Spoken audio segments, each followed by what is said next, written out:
বলে সেগুলো আমাদের সকলের কথা। যে তিনজন অত্যন্ত সম্মানীয় মানুষ আমাদের কলিগ, তারা স্বতঃপ্রণোদিতভাবে মাননীয় মুখ্যমন্ত্রীর কাছে গিয়ে একটি কমিটি তৈরি করার প্রস্তাব করেছিলেন। আমরা তখনই তাদের বলেছিলাম যে খুব ভালো কথা এটা আপনারা করলেন, কিন্তু এটা যে করলেন এটা কিন্তু আমরা ফল দেখতে চাই। এই ফল যদি দেখতে না পাই তাহলে ওনাদের যে প্রমিসটার ভিত্তিতে আমরা আমাদের ওই কর্মবিরতি তুলে নিয়েছিলাম, সেই কর্মবিরতি তুলে নেওয়ার কিন্তু কোনো মানে থাকবে না। এবং সেটার জন্যে এরা তিনজন, মূলত যে তিনজন স্বতঃপ্রণোদিতভাবে গেছিলেন মাননীয় মুখ্যমন্ত্রীর কাছে, তারাই কিন্তু অ্যাকাউন্টেবল থাকবেন। এটা তাদেরকে আমরা ক্লিয়ারলি বলেছিলাম, অত্যন্ত বিনীতভাবে তাদেরকে বলেছিলাম, এবং তারা বলেছিলেন নিশ্চয়ই এর বিহিত একটা হবে, আমরা 3 মাসের মধ্যে একটি কমিটি তৈরি করে রিপোর্ট দেবো। কিন্তু সেই অ্যাজ সুদেশনাদি পয়েন্টেড আউট, দাদা ভাই একটুখানি ফোনটা যদি কথাটা একটু আস্তে বলা যায়, তাহলে আমরা তো মন থেকে কথা বলছি, একটু কথা বলতে সুবিধা হয়। ধন্যবাদ। তো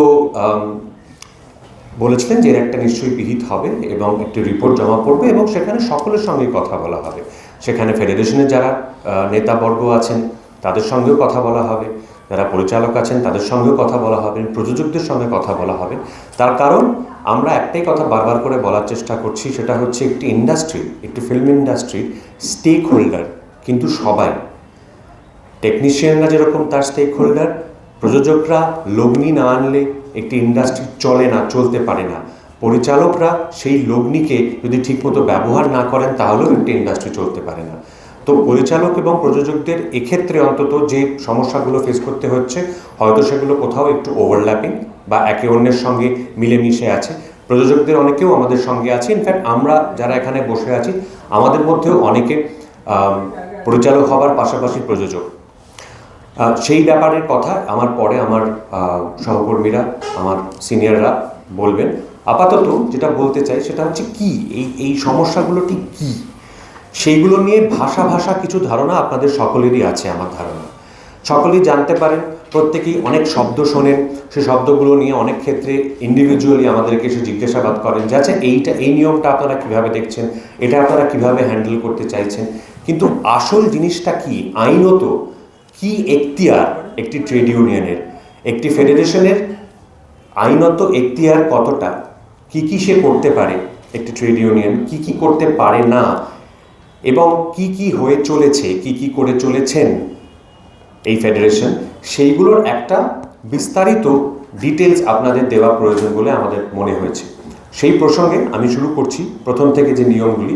একটি কথা আপনারা প্রায়শই শুনবেন, যেটা অলমোস্ট ফেডারেশন দ্বারা জিনিসটার ওপর একটা অফিসিয়াল শিলমোহর অলমোস্ট মারা হয়ে গেছে, সেটাকে বলা হয় গুপি শুটিং। এই গুপি শুটিং শব্দটা ভারতবর্ষের কোথাও নেই। তার কারণ গুপি শুটিং বিষয়টা হয় না, গুপি শুটিং বলে কিছু হতে পারে না। ভারতের সংবিধান, ভারতের কোর্ট, ভারতের পার্লামেন্ট, আমাদের দেশের এই কোনো একটা যদি একজন প্রযোজক বা পরিচালক তাদের পছন্দ মতো লোকজন নিয়ে কোনো কাজ করতে চান, সেটা কোনোভাবে বেআইনি এমন কোনো আইন নেই যেটা সেটাকে বেআইনি বলতে পারে। বরঞ্চ উল্টে বলা আছে যে যদি পছন্দ মতো লোক নিয়ে কাজ করতে বাধাপ্রাপ্ত হন যারা বাধাপ্রাপ্ত করছেন তারা একটি বেআইনি কাজ করছেন।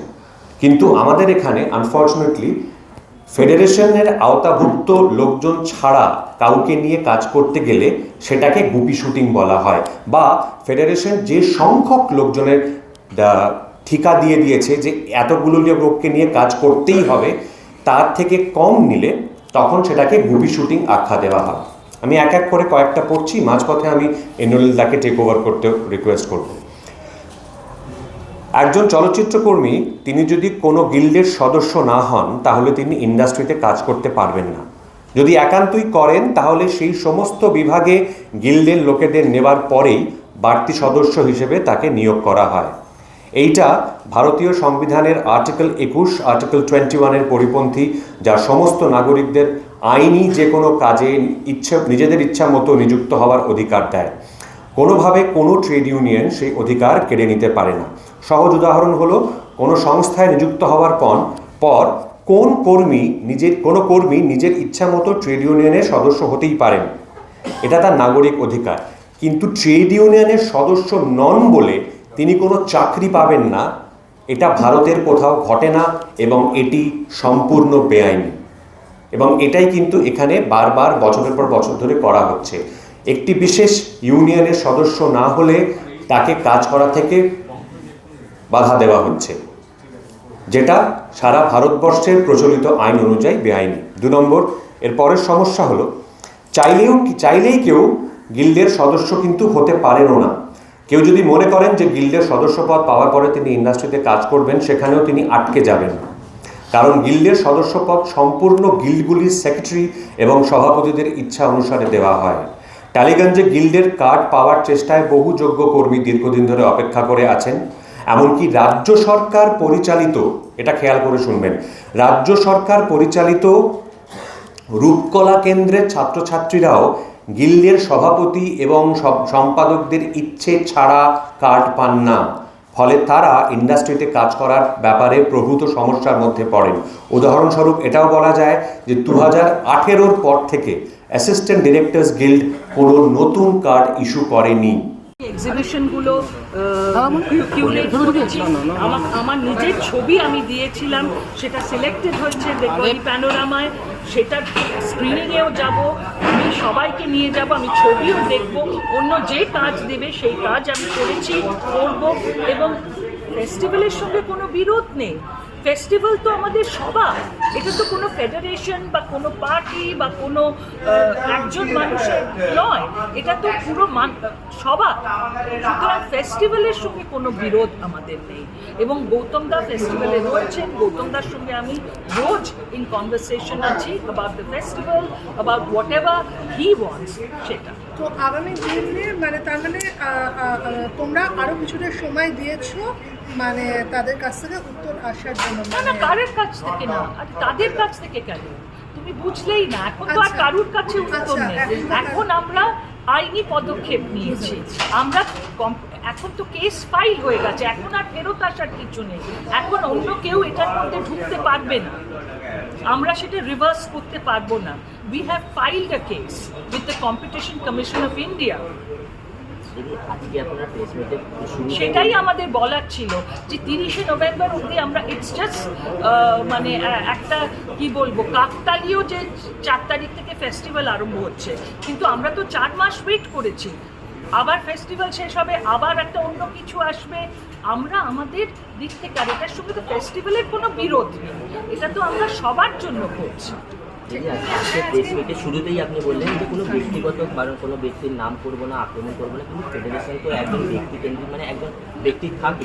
সেক্ষেত্রে যদি আপনারা কোনোভাবে মানে কোনো দোষী তার যদি আঙুল না তোলে, তাহলে সমাধানের ফেডারেশনে কোনো এক ব্যক্তি না, ফেডারেশনের মধ্যে যে এক্সিকিউটিভ কমিটি আছে সেখানে প্রত্যেক গিল্ডের প্রেসিডেন্ট এবং সেক্রেটারি আছে, এবং আমি নিজে vice president of the working committee. তো আমাদের এখানে অন্যান্য গিল্ডের লোকেরাও আছে, আমাদের সভাপতি একজন, এবং হয়তো ওনার যা ক্যারিশমা তাতে অন্যরা ওনার সব কথা মেনে নেয়, সেটা হয়তো আমরা মানছি না। সুতরাং তাতে কোনো একজন ব্যক্তিকে তো বলবো না, এটা জাস্ট আমি আমাদের কেসটা তো ফাইল হচ্ছে, কেসটা যেটা কোনো একজনকে তো কেন্দ্র করছি না, এটা ফেডারেশনের বেনিয়ম বা অনিয়ম নিয়ে কে করেছে সেটা কোর্ট বার করবে। আপনারা মানে নির্দিষ্ট কোনো নাম বা কেন কোনো ব্যক্তির বিরুদ্ধে এটা নয়, এটা মানহানির মামলা নয় যে একজনের বিরুদ্ধে করব। এই মামলা হচ্ছে আমাদের কি বলবো, আমাদের বেঁচে থাকার লড়াই। এই মামলাটা এই কারণে যাতে আমাদের এখানে একটা সুস্থ পরিবেশ তৈরি হয়, যাতে এখানে আইনটা ঠিক কি